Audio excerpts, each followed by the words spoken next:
नमस्कार दोस्तों, आप देख रहे हैं हॉरर स्टोरी। दोस्तों, आपने पिछले भाग में देखा था कि कैसे रघु ने ब्रह्म पिशाच को अपनी इच्छा शक्ति से हरा दिया था। अगले भाग में आप जानेंगे कि रघु को एक बोतल मिलती है। अब उस बोतल में क्या है, जानने के लिए कहानी को पूरा सुनना। आपको बहुत मजा आने वाला है। तो चलो दोस्तों, कहानी को शुरू करते हैं। रघु के मन में एक गहरा डर बस चुका था। जब उसने अपने घर के दरवाजे पर फिर से वही किताब देखी, उसकी रीढ़ की हड्डी में ठंडक दौड़ गई। उसकी सारी कोशिशों के बाद भी यह किताब वापस आ गई थी। उसे अब यह एहसास हो चुका था कि ब्रह्म पिशाच का अंत नहीं हुआ था, बल्कि यह सब महज एक शुरुआत थी। रघु ने डरते हुए किताब को फिर से उठाया और अपने घर के अंदर चला गया। उसने सोचा कि शायद वह इसे जलाकर इस आत्मा से हमेशा के लिए छुटकारा पा सकता है। जैसे ही उसने किताब के पन्ने पलटने शुरू किए, उसकी आंखें फटी की फटी रह गईं। पन्नों में उसकी अपनी कहानी लिखी थी। उसके द्वारा किए गए हर कदम, हर मंत्र और हर डरावनी रात का विवरण मौजूद था। रघु ने किताब में लिखा एक खास वाक्य पढ़ा। तूने मुझे हराया नहीं, तूने बस मेरी भूख को बढ़ाया है। वह समझ नहीं पा रहा था कि इसका क्या मतलब है। उसे अपने चारों ओर अजीब आवाजें फिर से सुनाई देने लगीं। अचानक कमरे में ठंडी हवा का झोंका आया और उसके चारों ओर एक काली धुंध फैल गई। रघु की सांसें तेज हो गईं। उसके सामने एक छवि उभरने लगी।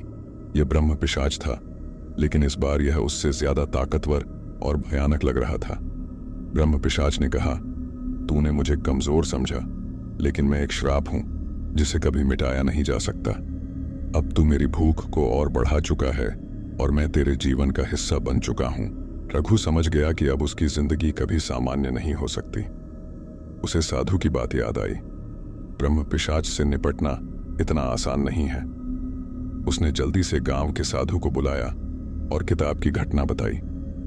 साधु ने गंभीरता से कहा, यह आत्मा अब तुझसे जुड़ चुकी है। इसे खत्म करने के लिए हमें एक अंतिम अनुष्ठान करना होगा, लेकिन इसके लिए तुझे अपनी जान की बाजी लगानी पड़ेगी। रघु ने ठान लिया था कि अब उसे हर हाल में ब्रह्म पिशाच का अंत करना ही होगा। साधु ने उसे बताया कि उसे इस बार ब्रह्म पिशाच का सामना काले महल के अंदर उस जगह पर करना होगा जहां तांत्रिक ने पहली बार इसका आह्वान किया था।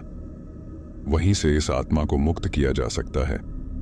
लेकिन यह अनुष्ठान खतरनाक था, क्योंकि अगर रघु असफल हो जाता तो उसकी आत्मा ब्रह्म पिशाच की गुलाम बन जाती। रघु ने साधु के साथ महल की ओर कदम बढ़ाया। महल में चारों ओर सन्नाटा था, लेकिन यह सन्नाटा किसी भयानक तूफान के आने से पहले का था। जैसे ही वे उस कक्ष में पहुंचे जहां ब्रह्म पिशाच पहली बार तांत्रिक द्वारा बुलाया गया था, साधु ने अनुष्ठान शुरू कर दिया। रघु को उस जगह पर बैठना था और अपनी पूरी आत्मा और इच्छा शक्ति को इस अनुष्ठान में झोंकना था। जैसे ही अनुष्ठान शुरू हुआ, ब्रह्म पिशाच की छवि फिर से उभर आई। इस बार वह और भी ज्यादा भयावह लग रहा था। उसकी आंखों से खून की बूंदें टपक रही थीं और उसकी हंसी पूरे कक्ष में गूंज रही थी। रघु ने अपनी आंखें बंद कर लीं और मंत्रों का जाप करना शुरू किया। ब्रह्म पिशाच ने रघु के सामने कई भ्रम पैदा किए। कभी उसकी मां की चीखें, कभी उसके बचपन की तस्वीरें और कभी उसे उन सभी घटनाओं के बारे में दिखाया जहां उसने अपने करीबियों को खो दिया था। ब्रह्म पिशाच उसकी भावनाओं से खेल रहा था, लेकिन रघु इस बार दृढ़ था। रघु ने अपनी इच्छा शक्ति को मजबूत रखा और मंत्रों का जाप जारी रखा। अचानक चारों तरफ से एक तेज रोशनी फैलने लगी और ब्रह्म पिशाच की चीखें और भी जोर से गूंजने लगीं। रोशनी इतनी प्रबल थी कि ब्रह्म पिशाच की छवि धीरे धीरे गायब होने लगी। रघु की आंखों से आंसू बह रहे थे, लेकिन इस बार वह खुशी के आंसू थे। आखिरकार उसने अपनी इच्छा शक्ति के बल पर ब्रह्म पिशाच को हराया था। कक्ष में सब कुछ शांत हो गया। साधु ने गहरी सांस ली और कहा, तूने बहुत बड़ा काम किया है। ब्रह्म पिशाच अब हमेशा के लिए इस दुनिया से विदा हो चुका है। रघु ने महल से बाहर निकलकर देखा कि आसमान साफ था और गांव में सब कुछ सामान्य हो रहा था। लेकिन जैसे ही वह घर पहुंचा, उसे दरवाजे पर एक और अजीब चीज दिखी। एक पुरानी धूल भरी शीशे की बोतल। रघु ने बोतल को उठाया और जैसे ही उसने उसे घुमाया, बोतल के अंदर से हल्की सी गड़गड़ाहट की आवाज आई। उसकी धड़कनें तेज हो गईं। क्या यह ब्रह्म पिशाच की कोई नई चाल थी?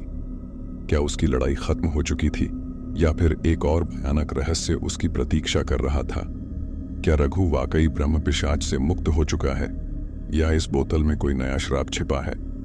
जानने के लिए अगले भाग का इंतजार करें।